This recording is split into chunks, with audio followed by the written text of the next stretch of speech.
आप सुनेंगे मुंशी प्रेमचंद द्वारा लिखित उपन्यास गबन का 21वां भाग। प्रातःकाल रमा ने रतन के पास अपना आदमी भेजा। खत में लिखा था, मुझे बड़ा खेद है कि कल जल्पा ने आपके साथ ऐसा व्यवहार किया जो उसे ना करना चाहिए था। मेरा विचार ये कदापि ना था कि रुपये आपको लौटा दूं। मैंने सर्राफ को ताकीद करने के लिए उससे रुपये लिए थे। कंगन 2-4 रोज में अवश्य मिल जाएंगे। आप रुपये भेज दें। उसी थैली में 200 रुपये मेरे भी थे, वो भी भेजिएगा। अपने सम्मान की रक्षा करते हुए जितनी विनम्रता उससे हो सकती थी उसमें उसने कोई कसर नहीं रखी। जब तक आदमी लौट कर ना आया वो बड़ी व्यग्रता से उसकी राह देखता रहा।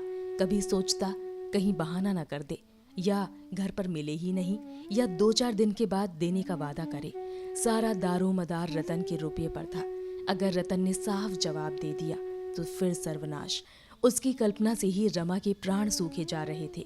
आखिर 9 बजे आदमी लौटा। रतन ने 200 रुपए तो दिए थे, मगर खत का कोई जवाब ना दिया था। रमा ने निराश आंखों से आकाश की ओर देखा। सोचने लगा, रतन ने खत का जवाब क्यों नहीं दिया। मामूली शिष्टाचार भी नहीं जानती। कितनी मक्कार औरत है। रात को ऐसा मालूम होता था कि साधुता और सज्जनता की प्रतिमा ही है, पर दिन में ये गुबार भरा हुआ था। शेष रुपयों की चिंता में रमा को नहाने खाने की भी सुध नहीं रही। कहार अंदर गया तो जल्पा ने पूछा, तुम्हें कुछ काम धंधों की भी खबर है कि मटर गश्ती ही करते रहोगे? 10 बज रहे हैं और अभी तक तरकारी भाजी का कहीं पता नहीं।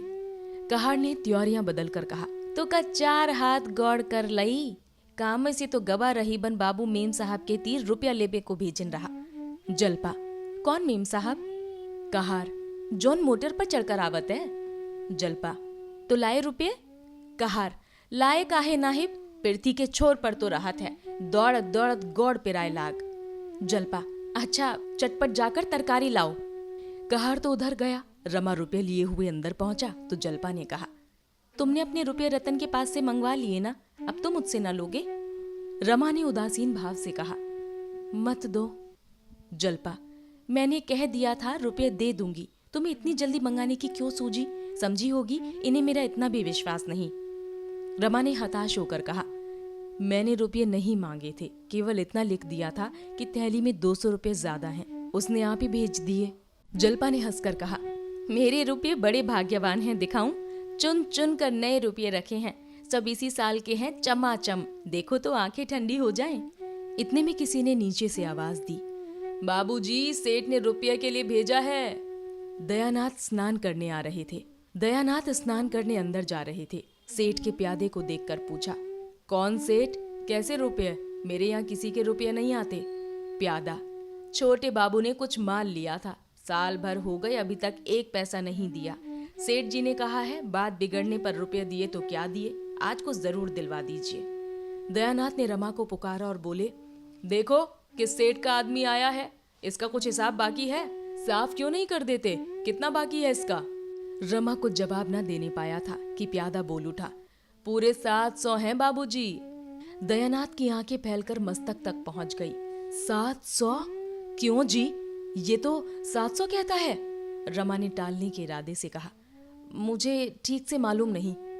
प्यादा, मालूम क्यों नहीं, पुर्जा तो मेरे पास है, तब से कुछ दिया ही नहीं, कम कहां से हो गए? रमा ने प्यादे को पुकार कर कहा, चलो तुम दुकान पर, मैं खुद आता हूँ। प्यादा, हम बिना कुछ लिए ना जाएंगे साहब, आप यूं ही टाल दिया करते हैं और बातें हमको सुननी पड़ती हैं। रमा सारी दुनिया के सामने जलील बन सकता था, किंतु पिता के सामने जलील बनना उसके लिए मौत से कम ना था। जिस आदमी ने अपने जीवन में कभी हराम का 1 पैसा ना छुआ हो, जिसे किसी से उधार लेकर भोजन करने के बदले भूखों सो रहना मंजूर हो, उसका लड़का कितना बेशर्म और बेगैरत हो। रमा पिता की आत्मा का ये घोर अपमान ना सह सकता था। वो उन पर ये बात प्रकट ना होने देना चाहता था कि उनका पुत्र उनके नाम को बट्टा लगा रहा है। कर्कश स्वर में प्यादे से बोला, तुम अभी तक यहीं खड़े हो, हट जाओ, नहीं तो धक्का देकर निकाल दिए जाओगे। प्यादा, हमारे रुपये दिलवाइए, हम चले जाएं, हमें क्या आपके द्वार पर मिठाई मिलती है? रमानाथ, तुम ना जाओगे?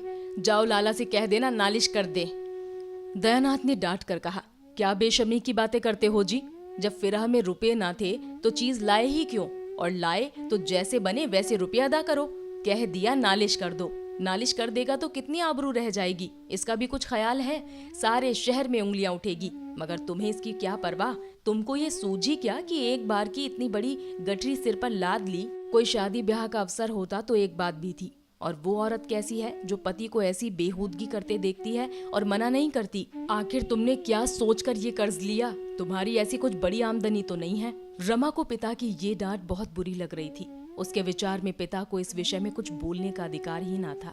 निसंकोच होकर बोला, आप नाहक कितना बिगड़ रहे हैं। आपसे रुपये मांगने जाऊं तो कहिएगा, मैं अपने वेतन से थोड़ा थोड़ा करके सब चुका दूंगा।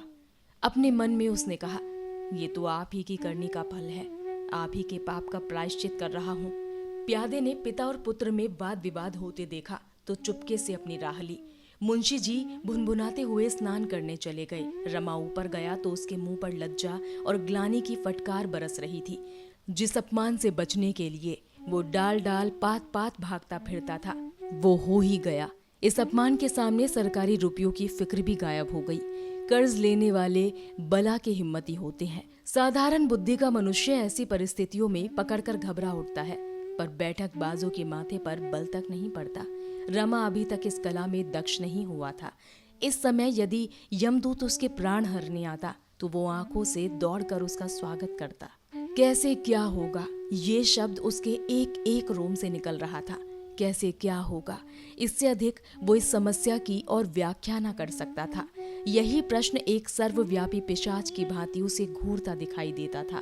कैसे क्या होगा, यही शब्द अगणित बगुलों की भांति चारों ओर उठते नजर आते थे। वो इस पर विचार न कर सकता था, केवल उसकी ओर से आंखें बंद कर सकता था। उसका चित्त इतना खिन्न हुआ कि आंखें सजल हो गई। जल्पा ने पूछा, तुमने तो कहा था इसके अब थोड़े ही रुपये बाकी हैं।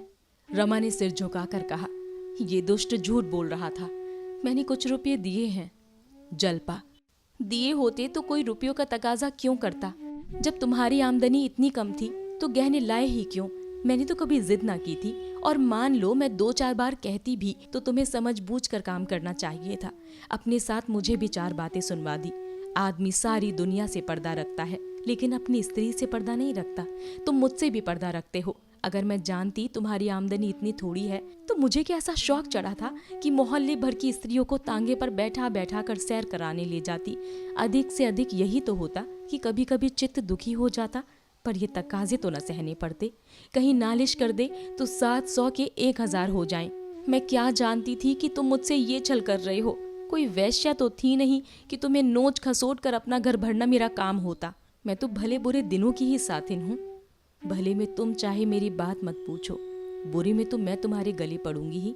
रमा के मुख से एक शब्द ना निकला। दफ्तर का समय आ गया था, भोजन करने का अवकाश ना था। रमा ने कपड़े पहने और दफ्तर चला। जागेश्वरी ने कहा, क्या बिना भोजन किए चले जाओगे? रमा ने कोई जवाब ना दिया और घर से निकलना ही चाहता था कि जल्पा झटपट नीचे आई और उसे पुकार कर बोली, मेरे पास जो 200 रुपये हैं उन्हें क्यों नहीं सर्राफ को दे देते? रमा ने चलते वक्त जानबूझकर जल्पा से रुपया न मांगे थे। वो जानता था जल्पा मांगते ही दे देगी, लेकिन इतनी बातें सुनने के बाद अब रुपये के लिए उसके सामने हाथ फैलाते उसे संकोच ही नहीं, भय होता था। कहीं वो फिर से उपदेश देने न बैठ जाए। इसकी अपेक्षा आने वाली विपत्तियां कहीं हल्की थी। मगर जल्पा ने उसे पुकारा तो कुछ आशाबंधी ठिठक गया और बोला, अच्छी बात है, लाओ दे दो। वो बाहर के कमरे में बैठ गया। जल्पा दौड़कर ऊपर से रुपये लाई और गिन गिन कर उसकी थैली में डाल दिए। उसने समझा था रमा रुपये पाकर फूला ना समाएगा, पर उसकी आशा पूरी ना हुई। अभी 300 रुपये की फिक्र करनी थी, वो कहाँ से आएंगे? भूखा आदमी इच्छापूर्ण भोजन चाहता है, 2-4 फुलकों से उसकी तुष्टि नहीं होती। सड़क पर आकर रमा ने एक तांगा लिया और उससे जॉर्ज टाउन चलने को कहा। शायद रतन से भेंट हो जाए। वो चाहे तो 300 रुपये का बड़ी आसानी से प्रबंध कर सकती है। रास्ते में वो सोचता जाता था, आज बिल्कुल संकोच ना करूंगा। जरा देर में जॉर्ज टाउन आ गया। रतन का बंगला भी आ गया। वो बरामदे में बैठी थी। रमा ने उसे देखकर हाथ उठाया, उसने भी हाथ उठाया, पर वहां उसका सारा संयम टूट गया। वो बंगले में ना जा सका। तांगा सामने से निकल गया। रतन बुलाती तो वो चला जाता। वो बरामदे में ना बैठी होती तब भी शायद वो अंदर जाता, पर उसे सामने बैठे देखकर वो संकोच में डूब गया। जब तांगा गवर्नमेंट हाउस के पास पहुंचा तो रमा ने चौंक कर कहा, चुंगी के दफ्तर चलो। तांगे वाले ने घोड़ा उधर मोड़ दिया।